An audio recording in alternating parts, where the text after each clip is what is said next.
बच्चों कैसे हैं आप सब। उम्मीद है मजे में होंगे, अच्छे होंगे। हम लोग 12th का इतिहास पढ़ रहे हैं, कक्षा 12 का इतिहास। एक बुक कंप्लीट हो चुकी है, दूसरी बुक हम लोग देख रहे हैं इस समय। उसमें हमारा चैप्टर है विजयनगर एक राजधानी के रूप में।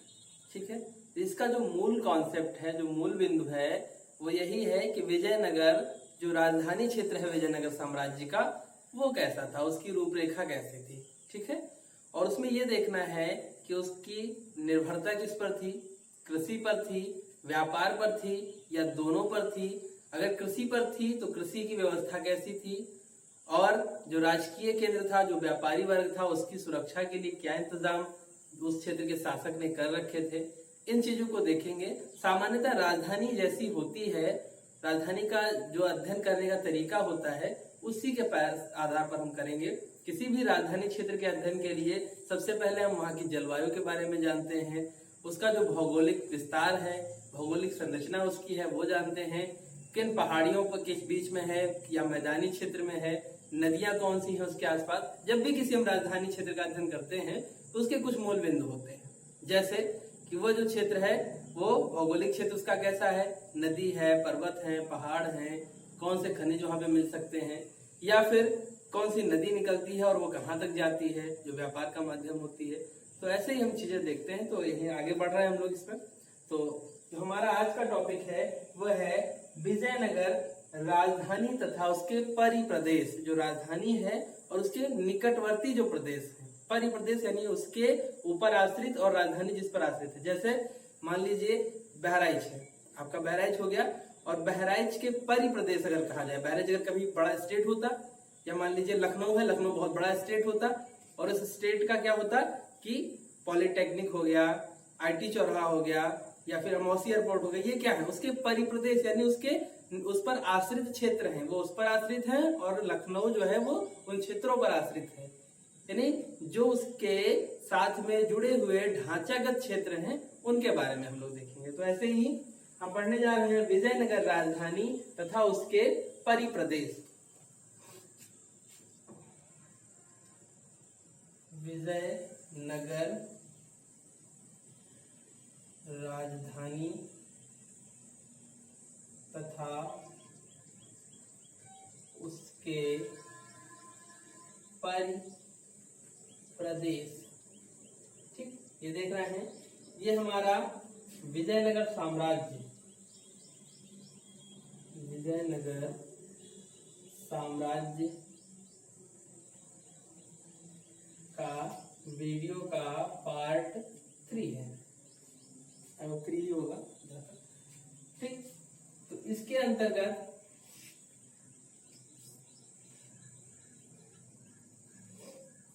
हम उस समय के प्रसिद्ध शहरों में से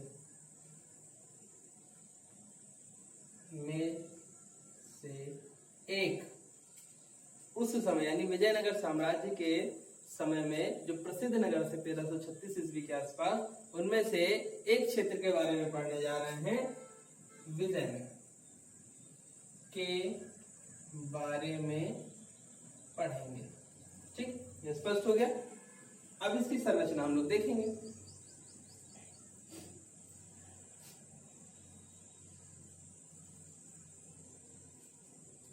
जैसा कि सभी राजधानी क्षेत्रों का अपना एक विशिष्ट भौगोलिक स्वरूप होता है, ठीक उसी प्रकार विजयनगर का भी था। ठीक उसी प्रकार विजयनगर का भी था। ठीक, इतना समझ में आ गया। अब इसमें जो हमारा शहर है विजयनगर, उसकी सबसे मूलभूत जो संरचना यानी उसकी जो बसावट है उसको देखते हैं। तो जो टॉपिक है हमारा उसका नाम है जल संपदा, यानी विजयनगर साम्राज्य की जल संपदा, यानी जिस पर कृषि आधारित है, जिस पर यात्रा के लिए व्यापार आधारित है, वो कैसी थी। अगर हम कृषि क्षेत्र का वहां पर ज्यादा वर्चस्व है तो जल व्यवस्था को पढ़ ले, या फिर व्यापार अधिक है तो जल व्यवस्था से परिवहन को पढ़े, तो काफी कुछ चीजें उसके नियर अबाउट या नजदीक तक हम पहुंच सकते हैं समझने के लिए कि उस साम्राज्य की व्यवस्था कैसी रही होगी। ठीक, तो यही हमने काम किया है कि विजयनगर में सबसे पहले हम वहां की जल संपदा के बारे में पढ़ने जा रहे हैं।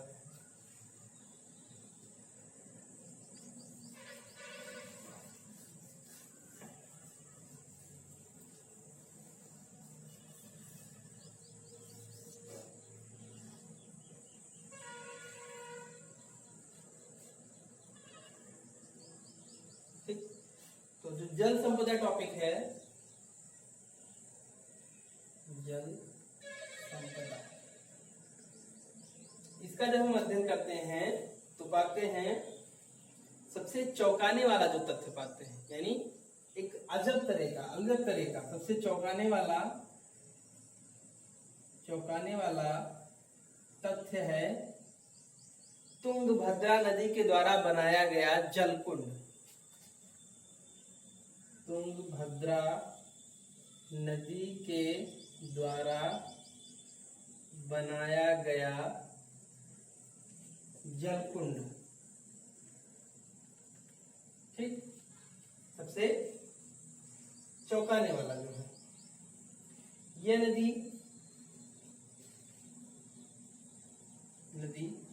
उत्तर पूर्व दिशा में बहती है, उत्तर पूर्व दिशा में बहती है, और इस नदी के बाद जो ये विजयनगर साम्राज्य है, ठीक, और विजयनगर जो इसका मेन पॉइंट है, इसके आसपास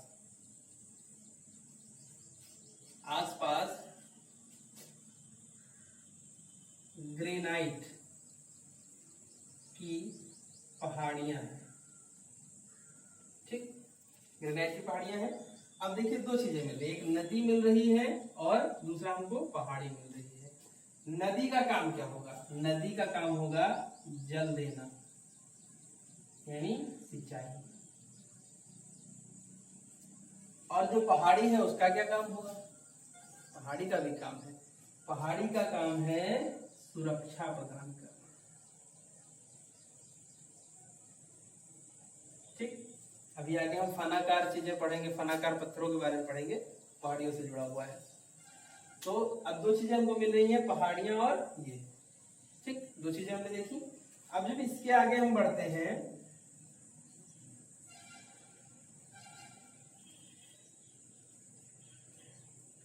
तो जो पहाड़ियां हैं, मान लीजिए ऐसे पहाड़ी है, ठीक, ये पहाड़ियां मान लीजिए, तो इन पहाड़ियों से जो जलधारा निकलेगी, ये पहाड़ियों से जलधारा निकलती है, पहाड़ी से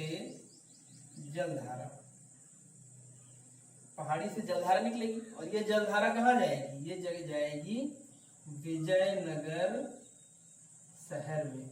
विजयनगर शहर है राजधानी क्षेत्र, वहां जाएगी, और वहां पर इन जलधाराओं से आए हुए जल को संचित करने के लिए हौज बनाए गए। अब यहां से जलधारा आ रही है, यहां पर ऐसे इन्होंने हौज बना दिया, ये हौज बना दिया गया, तो क्या होगा? पानी इसमें इकट्ठा हो जाएगा, और इकट्ठे हुए पानी को आप सिंचाई में ले सकते हैं। सिंचाई के बाद आप नहर के माध्यम से, यानी जितना सिंचाई में लिया उतना सिंचाई में लिया, और जो बचा उसको नहर के माध्यम से दूसरे स्थान पर भेज दिया,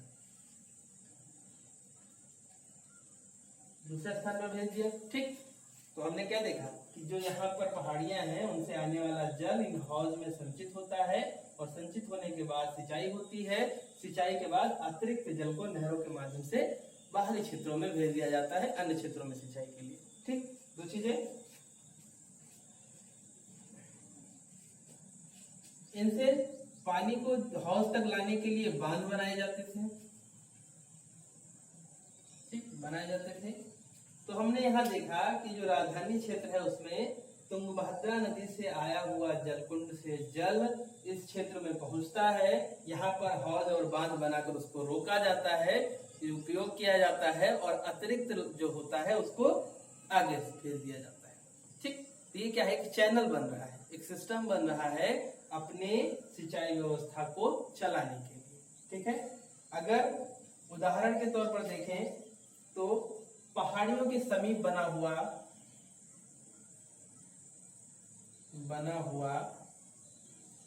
एक जलाशय जिसका नाम है कमलपुरम जलाशय, ये एक तरह का हौज था जिसके अवशेष आज भी विद्यमान है। ठीक, ये है, यानी कि हम क्या देखते हैं कि जो हौज है इनमें एक हौज ऐसा है जिसका नाम है कमलपुरम जलाशय, वो आज भी विद्यमान है। अगर आपसे प्रश्न पूछा जाता है कि कमलपुरम जलाशय का संबंध किस साम्राज्य से है, तो वो विजयनगर साम्राज्य से है। ठीक, अब इसके आगे बढ़ते हैं। यहाँ पर हमने देखा था कि नहर, तो नहर का भी एक उदाहरण देख लेते हैं। एक नहर का मिला है उल्लेख हिरिया नहर। हिरिया नहर क्या है, ये राजकीय केंद्र जो है, यहाँ पर शासन व्यवस्था के लिए राजा वगैरह रहते हैं, उस क्षेत्र से जो धार्मिक केंद्र है वहां पर जल पहुंचाने के लिए बनाई गई थी। यानी इस क्षेत्र से जल निकाल के, मान लीजिए ये धार्मिक केंद्र है इस शासक का, तो यहाँ पर ये पहुंचाई गई थी।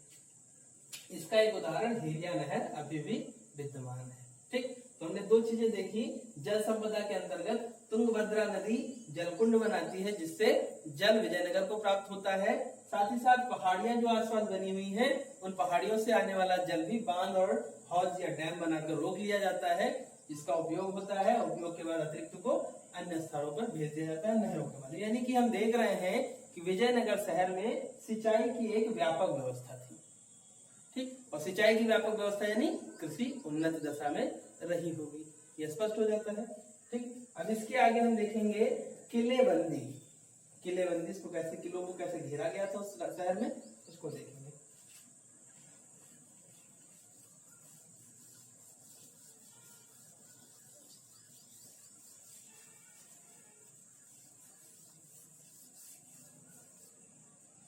किलेबंदी तथा सड़कें, ये हमारा टॉपिक है।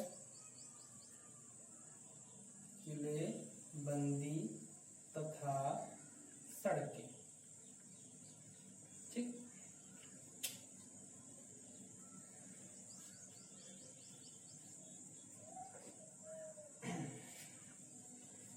फारस का एक शासक था,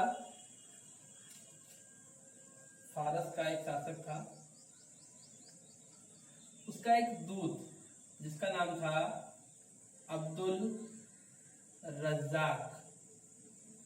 ठीक, अब्दुल रज्जाक कालीकट आता है। कालीकट एक बंदरगाह क्षेत्र था जहां पर समुद्री मार्ग से आए हुए व्यक्ति अपने देश में प्रवेश करने के लिए स्थान प्राप्त कर सकते थे, यहाँ से आ सकते थे अंदर। यहीं पर वास्को डी गामा भी भारत के लिए प्रवेश करता है यहीं से, और यहीं ये अब्दुल रज्जाक आए थे। अब्दुल रज्जाक महोदय जब आते हैं तो वो विजयनगर साम्राज्य में, दक्षिण से आ रहा है तो दक्षिण साम्राज्य को देखेंगे भी, तो इसका विस्तृत वर्णन करते हैं। अब्दुल रज्जाक के वर्णन में, जो कि एक फारस से आया हुआ दूत था, इस विजयनगर के शहरी क्षेत्र, जो वहां की किलेबंदी है और जो वहां की सड़कें हैं, उनके बारे में विस्तृत वर्णन प्राप्त होता है इनके माध्यम से। ठीक है, इन्होंने बताया कि जो संपूर्ण साम्राज्य का जो राजकीय केंद्र था, जो हम विजयनगर देख रहे हैं, विजयनगर की बात हो रही, संपूर्ण साम्राज्य मतलब ये हो जाएगा। ठीक, और जब हम देखेंगे अब्दुल रज्जाक का वर्णन, तो वो विजयनगर, हम पढ़ रहे हैं विजयनगर शहर, तो हम लोग इसी को देख रहे हैं विजयनगर शहर। इसके बारे में अब्दुल रज्जाक कहता है कि यहाँ पर जो किलेबंदी थी वह 7 पंक्तियों में थी। 7 पंक्तियों में थी। 7 पंक्तियों का मतलब ये नहीं है कि 1 2 3 4 5 6 7 का मतलब ये है कि एक बाहरी सीमा हो गई, फिर एक कृषि वाला क्षेत्र हो गया, एक उद्यान वाला क्षेत्र हो गया, एक आवासीय क्षेत्र हो गया, एक व्यापारियों का शहर हो गया, फिर राजा का क्षेत्र हो गया, ठीक, श्रमिक वर्ग का जो क्षेत्र है, इस तरह की किलेबंदी थी। 7 पंक्तियां उसको मिलती हैं क्षेत्र में, ठीक है।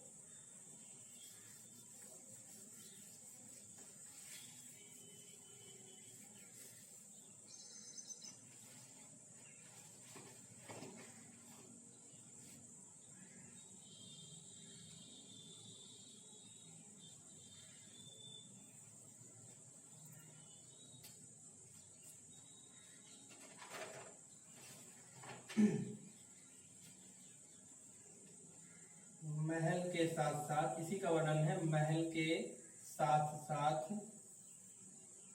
कृषि व उद्यान क्षेत्र की भी किलेबंदी की जाती थी।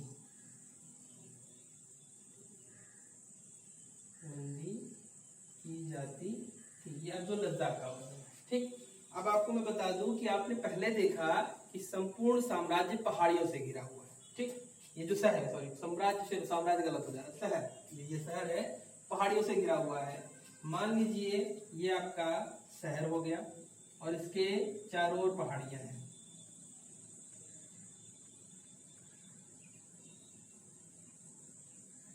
ठीक, पहाड़ियां हैं। तो पहाड़ी कैसे होती है? पहाड़ी ऐसे होती है, ऐसी भी हो सकती है।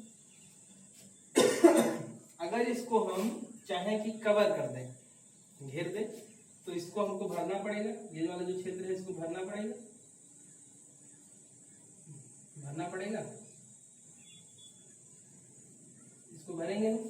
तो इसको भरने के लिए हम क्या करेंगे, हमें कैसा पत्थर चाहिए? हमें अगर इस तरह का पत्थर मिल जाए, ठीक है, तो हम क्या करेंगे, इसको ले जाके सीधे यहाँ पर सेट कर देते हैं, यानी इसको ले आए हम यहाँ पर ऐसे रख दिया, ये क्या हुआ, एक लेयर बन गई, दीवार बन गई, कवर हो गया, ऐसे सब में रख दिया हमने, ठीक, ऐसे ऐसे सब में रख दिया, तो क्या हुआ, एक गोला बन रहा है, घेरा बन जा रहा है, आने की कोई गुंजाइश नहीं।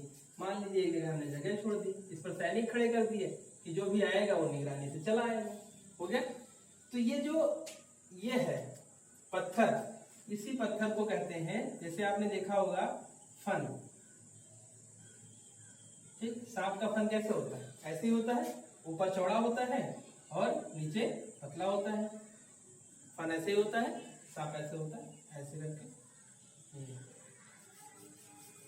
ठीक, ये मान लीजिए ऐसे सांप हो गया, ठीक, ये सांप हो गया।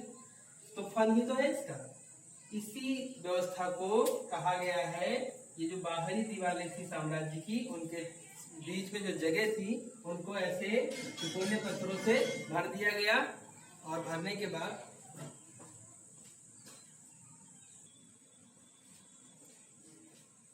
बच्चों कुछ दिक्कत आ गई थी, बच्चे आ गए थे, शोर करने लगे थे, तो जाना पड़ा हमको।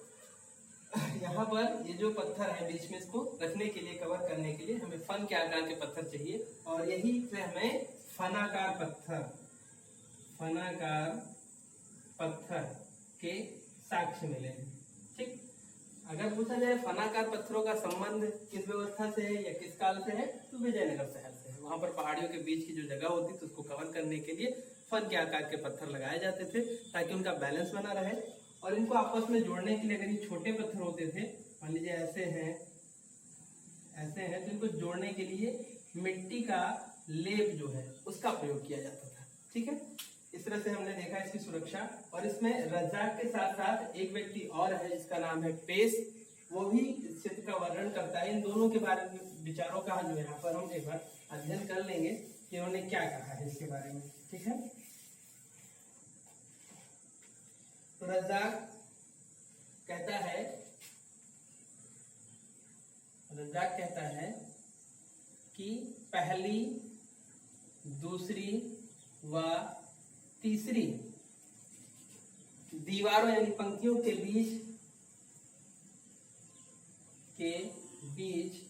दीवारों या पंक्तियों के बीच कृषि व उद्यान, कृषि व उद्यान की सुरक्षा होती थी, ठीक, की सुरक्षा होती थी। और जो पेश हैं, एक अन्य यात्री हैं पेश, उनका कहना है कि जो शासक होते थे पहले वे अन्नागार बनाते थे और उन अन्नागारों में उत्पादित अनाज भर देते थे और संकटकालीन स्थिति में उसका प्रयोग करते थे। लेकिन होता क्या था कि जिस समय संकटकालीन स्थिति होती थी उस समय जो फसल खेत में होती थी वह नष्ट हो जाती थी। तो ऐसे में क्या होगा, अगर विजयनगर में खेतों को भी अगर किलेबंदी कर दी गई है तो अगर कोई बाह्य आक्रमणकारी आएगा तो खेतों में डायरेक्ट नहीं पहुंच पाएगा। ऐसे में जो हमारे अन्नागार हैं उनका अनाज तो उपयोग हम कर लेंगे, लेकिन आने वाले समय में ये अन्नागार हमारे खाली नहीं रहेंगे, क्योंकि इस युद्ध काल में भी हमारा कृषि क्षेत्र सुरक्षित रहेगा और यहाँ से आने वाला अगला उत्पादन हम पुनः यहाँ पर पहुंचा देंगे। ठीक, ये पेश महोदय का कहना है कि अन्नागार के साथ साथ जो कृषि क्षेत्र था उसकी किलेबंदी का जो उद्देश्य था वो यही था। ठीक, अब इसके बाद हम आगे आते हैं, जो हमारा अगला टॉपिक है वो है शहरी केंद्र। शहरी केंद्र व सड़कें, अंत में जो हमारा टॉपिक आता है। तो जो शहरी केंद्र है तो विभिन्न क्षेत्रों से, मान लीजिए शहरी क्षेत्र है, विभिन्न क्षेत्रों से आने वाली जो सड़कें हैं जो शहर की तरफ जाती हैं, इन पर सामान्य आवास नहीं मिले हैं, सामान्य आवास नहीं मिले हैं, बल्कि यहाँ पर जो चीनी मिट्टी है, चीनी मिट्टी के परिष्कृत बर्तन मिले हैं। चीनी मिट्टी मतलब जो चीन से बनी हुई, चीन की मिट्टी के बने हुए बर्तन मिले हैं, परिष्कृत बर्तन मिले हैं। तो इसका मानना यह जाता है कि हो सकता है यहाँ पर व्यापारी वर्ग रहता हो, जो बाहरी क्षेत्रों से आकर यहाँ पर व्यापार करता हो, क्योंकि जब सामान्य आवास मिलेंगे तो वहां पर सामान्य उपयोग की चीजें मिलेंगी, लेकिन अगर कुछ विस्तृत या कुछ नवीन चीजें मिल रही हैं, इसका मतलब वहां पर रहने वाला कोई व्यक्ति जो है वो उस क्षेत्र से संबंधित नहीं है, बाहर से आकर बसा है। ठीक, तो शहरी क्षेत्रों की तरफ आने वाली जो सड़कें हैं उनपे जो आवास बने हैं वो सामान्य आवास नहीं है, उन पर परिष्कृत मिट्टी के बर्तन आदि मिले हैं उन क्षेत्रों पर, जिससे इस बात का अनुमान लगाया जाता है कि इन क्षेत्रों के किनारे रहने वाले जो होते थे सड़कों पर वो व्यापारी वर्ग के लोग रहते थे। ठीक, ये हो गया।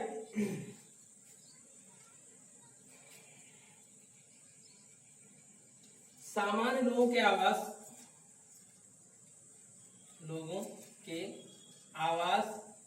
बहुत कम मिले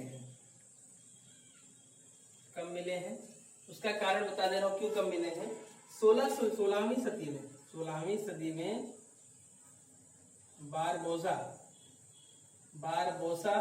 या बारबोजा भी कहते हैं, जा भी लगाते हैं, बारबोजा ने अपना एक वर्णन दिया, एक अपना यात्रा वृत्तांत तैयार किया, जिसमें बताया कि विजयनगर साम्राज्य में रहने वाली सामान्य जनता छप्पर में रहती थी।